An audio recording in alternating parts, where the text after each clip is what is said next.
दोस्तों, आज की कहानी है नाखुश जिंदगी। दोस्तों, हम सभी के जीवन में कुछ सपने होते हैं। किसी का सपना होता है सरकारी नौकरी का, तो किसी का बड़ा घर, तो किसी को दुनिया घूमने का। और अगर हमारा ये सपना पूरा नहीं होता तो हम जिंदगी से निराश हो जाते हैं और हमारी लाइफ में जो छोटी छोटी खुशियां होती है इन पर ध्यान नहीं देते और इनको एंजॉय नहीं करते।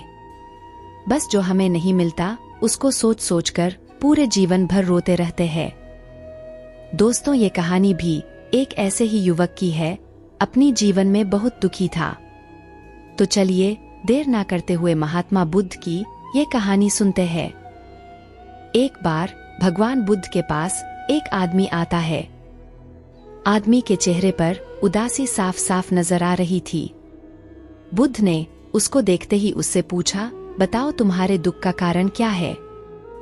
आदमी बुद्ध के आगे हाथ जोड़ता है और कहता है, महात्मा जी, मैं अपने जीवन से बिल्कुल निराश हो चुका हूँ। मेरे जीवन में कोई खुशी है ही नहीं। मैं जो सोचता हूँ वह कभी होता ही नहीं। पढ़ाई कर रहा था तब सोचता था कि अच्छे से पढ़ाई करूंगा तो अच्छी नौकरी मिलेगी और ज्यादा पैसे कमाकर माँ बाप के लिए एक घोड़ा गाड़ी खरीद लूंगा, अपने पत्नी और बच्चों को घुमाने ले जाऊंगा।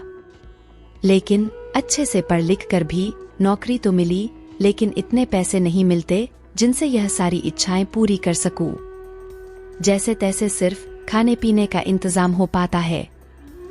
काम पर जाना और घर आना, बस यही मेरी जिंदगी बन चुकी है। आदमी की बातें सुनकर बुद्ध उसको पास के एक बगीचे के नजदीक लेकर गए। बुद्ध ने उस आदमी से कहा कि मैं तुम्हारी सारी समस्याओं का हल बता दूंगा, लेकिन उसके लिए तुम्हें मेरा एक कहा मानना होगा। आदमी ने कहा वह हर बात मानेगा। तथागत उसे एक पास के फूलों के बगीचे के पास लेकर गए। बुद्ध ने आदमी से कहा कि तुम इस बगीचे में जाओ और तुम्हें जो सबसे सुंदर फूल नजर आए उसे मेरे लिए तोड़ कर ले आओ। बस एक बात ध्यान में रखना कि तुमको बिल्कुल सीधे चलते हुए फूलों को देखना है और जो फूल सुंदर लगे उसे चुनकर लाना है। एक बार जिस फूल के आगे तुम निकल गए उसे तुम पीछे मुड़कर नहीं तोड़ सकते। आदमी बुद्ध की बात ध्यान से समझने के बाद बगीचे में गया। आदमी को बगीचे में प्रवेश करते ही कई सारे सुंदर फूल दिखाई दिए, लेकिन आदमी ने उनमें से एक भी फूल नहीं तोड़ा, क्योंकि उसे विचार आया कि हो सकता है आगे इनसे भी ज्यादा सुंदर फूल मिले। अधिक सुंदर फूल की आशा में आदमी बगीचे के अंतिम छोर तक पहुंच गया। अब हालत यह थी कि बगीचे के अंतिम छोर पर कुछ फूल तो थे, लेकिन सारे सूखे हुए थे। आदमी को काफी पछतावा हुआ कि उसने पहले ही कोई सुंदर फूल क्यों नहीं तोड़ लिया। उस आदमी के पास अब सूखे हुए फूल में से फूल तोड़ने के अलावा कोई रास्ता नहीं बचा था। उसने एक सूखा फूल तोड़ा और बुद्ध के पास वापस लौटा। बुद्ध ने सूखे हुए फूल को देखकर उस आदमी से पूछा, बगीचे में इतने सारे सुंदर फूल थे, फिर तुम यह सूखा हुआ फूल क्यों तोड़कर लाए?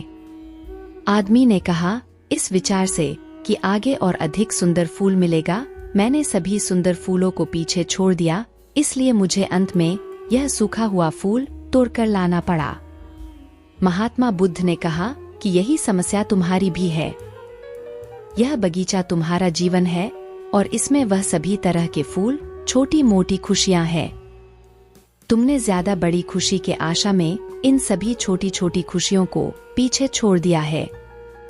घोड़ा गाड़ी पाकर शायद तुम्हारे माता पिता इतने खुश ना हो जितना तुम उनके पास बैठकर उनसे बातें करोगे, उनकी सेवा करोगे, तब होंगे।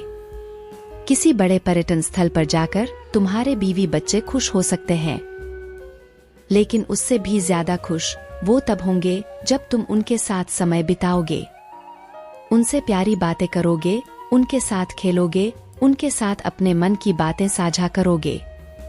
महात्मा बुद्ध की बातें उस आदमी को समझ में आ गई और उसकी विचारधारा बदल गई।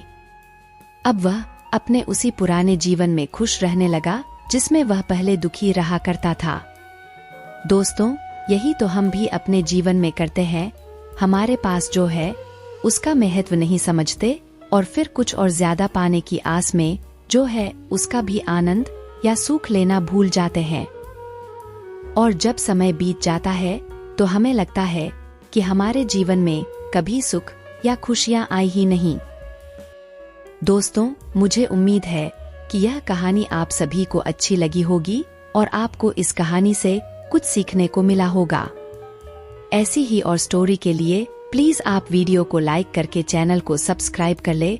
मैं हर दिन ऐसी स्टोरी लाती रहती हूँ।